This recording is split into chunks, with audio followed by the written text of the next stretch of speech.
I'm Teacher Mike, and today I'm going to teach you 10 words that have silent B's. To climb something means to go up it, usually using your feet and sometimes also using your hands. For example, you can climb a ladder or climb a mountain. You can also say climb stairs, but we usually only say that when there are a lot of stairs, or these are stairs that are very difficult to go up.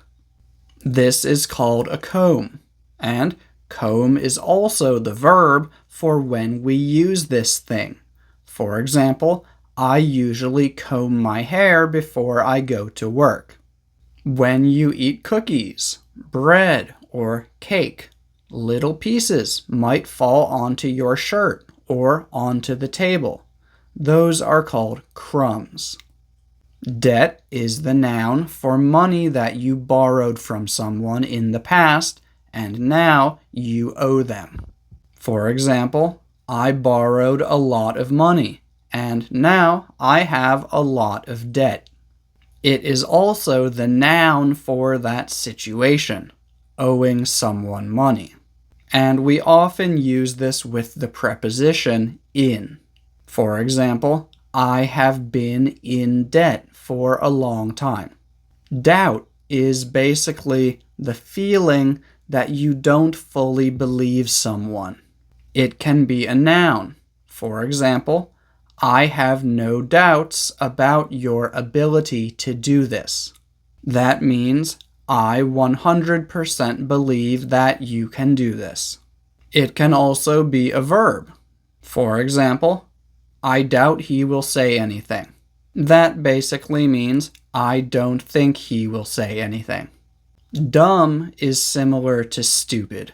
When you call someone dumb, it's a rude way to say that they are not intelligent. You can also call a situation or an activity dumb. In this context, dumb means that you think that something is useless or not a good idea. A lamb is a baby sheep. For example, we have 3 lambs on our farm.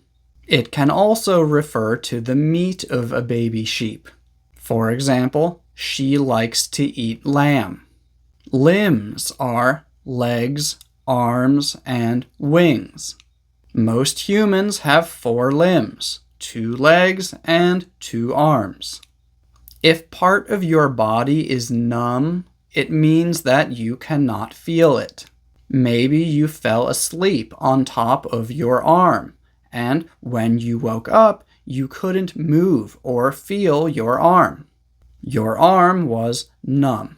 Numb can also be a verb. For example, the dentist might give you something to numb your mouth while they remove your tooth. And finally, we have subtle. If something is subtle, it's difficult to notice. It's not obvious. It's not extreme.